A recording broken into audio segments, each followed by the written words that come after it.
वृंदावन बिहारी लाल की। ऐसो कोई नहीं दे यहाँ हीरा को परखियो राम कोई नहीं, क्योंकि हीरा को जानने वाला हर कोई नहीं होता है। तो भगवान ने भी यही कहा कि मुझे किसी ने नहीं पहचाना, लेकिन मेरी रानियां भी मुझे नहीं पहचानती।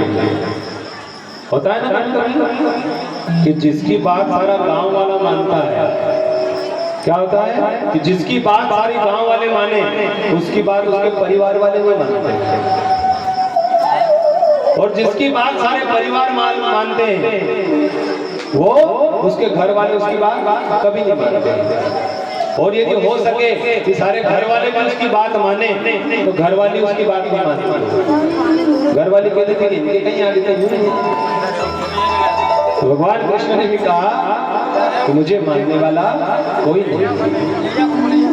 एक दिन विचार आया कि 16,108 रानियां, इतनी ज्यादा रानियां थी तो कभी कला भी होता होगा, कभी कोई रिसा जाती होगी, कोई बुरा मान जाती होगी, क्योंकि यहाँ तो एक रानी रहती है तो बड़ी विद्या है साहब। तो 16,108 ही भगवान के पास तो कभी कला तो होता होगा, बोला अवश्य होता है, लेकिन सब अपनी अपनी जगह मान जाती है। लेकिन रुक्मणी मैया को कभी क्रोध नहीं आता। रुक्मणी मैया जब से विवाह करके लाए भगवान कृष्ण, कभी उनको क्रोध नहीं आया। तो एक दिन भगवान कृष्ण ने सोचा कि आज रुक्मणी को क्रोध दिलाता, कैसे भी करके आज रुक्मणी को क्रोध लाऊंगा। तो भगवान कृष्ण ने रुक्मणी जी की तरफ देख करके मुंह मनमना मुंह बनाकर उदास मन से बैठ गए। भगवान जैसे रुक्मणी जी की नजर अपने पति देव पर पड़ी तो वो जान गई कि आज कुछ न कुछ मेरे परमात्मा को हुआ। व्यक्ति वही है जो चेहरा पढ़ ले, जो चेहरा जानकर ये कह दे कि सामने वाले का दुख दर्द क्या है। रुक्मणी जी ने भी अपने पति का मुंह देखकर कहा कि आज मेरा सांवरिया किसी कारण मुझसे नाराज हो गया है। रुक्मणी जी एक पंखा लेकर के गई, भगवान कृष्ण को पंखा करने लगी, हवा करने लगी और कहने लगी, हे द्वारिका के नाथ, आज तुम्हें क्या कष्ट है, आज कैसी चिंता सता रही है, आज आपके मुंह पर ये उदासी क्यों छाई है। बोले रुक्मणी एक बात कहूं। बोले हाँ परमात्मा कहो।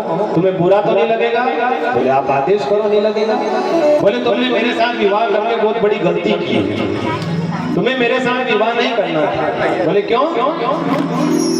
अरे मैं चोरी करने वाला, बचपन से चोरी करता आया, ना मेरे माँ बाप का ठिकाना, और जल में रहने वाला, तुम्हारे लिए अच्छा घर भी नहीं बना पाया, मैं तुम्हारे लायक कहीं से कहीं तक नहीं था, और तुम भी अपने माता पिता के खिलाफ मुझसे शादी की है, तुम्हारे लिए तो वो चंदेरी का राजा शिशुपाल ही ठीक। तो रुक्मणी जी घबराने लगी कि आज अचानक ये बात क्यों कर रहे हैं, इनको हुआ क्या। फिर भगवान कृष्ण ने कहा कि देवी तुमने मुझसे विवाह करके गलती की और अभी भी कुछ बिगड़ा नहीं है। इतनी बात सुनते रुक्मणी मैया चक्कर खा के पृथ्वी पर गिर पड़ी। भगवान कृष्ण दौड़ कर गए, जल पिलाया, हवा करने लगे और कहने लगे कि देवी मैं तो तुम्हारे साथ थोड़ा सा विनोद कर रहा था, मजाक कर रहा था तुम्हारे साथ, कि तुम्हें क्रोध आता है कि नहीं आता है। तो रुक्मणी जी ने भी सोचा कि आप जवाब देने का अच्छा अवसर है। तो रुक्मणी जी ने कहा कि तुमने मुझसे गलत नहीं कहा है, तुमने भी मुझसे सही कहा है, तुम मेरे लायक थे ही नहीं। अब क्यों नहीं थे? क्योंकि तुमने कहा कि मेरे माता पिता का ठिकाना नहीं है। तो रुक्मणी जी कहती है कि तुम्हारे कौन माता पिता हो सकते हो, तुम तो इस जगत के माता पिता स्वयं हो परमात्मा, तुम्हारा कोई माता पिता नहीं हो सकता। फिर कि तुमने माखन की चोरी की, तुम चोर थे।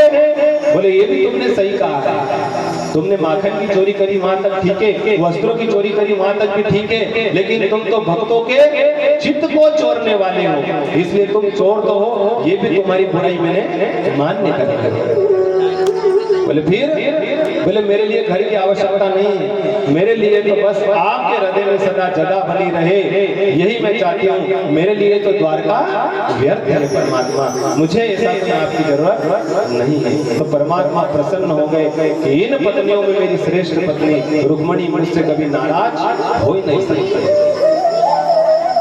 तो इस कथा से ये शिक्षा मिलती है कि पत्नी को कभी भी अपने पति से नाराज नहीं होना चाहिए।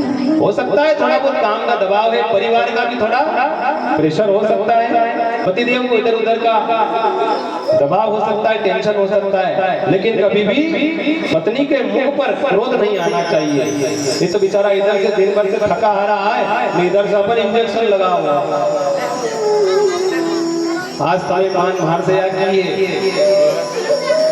तुम्हारे पिताजी मार से याद बोल गया था। अरे माता पिता है किसके नहीं बोलते हैं? आपके जब आप हमारे थे, जब उनको छोड़कर यहाँ आए तो आपके माता पिता भी तो बोलते थे। थोड़ा सा सहन करना चाहिए, लेकिन पति देव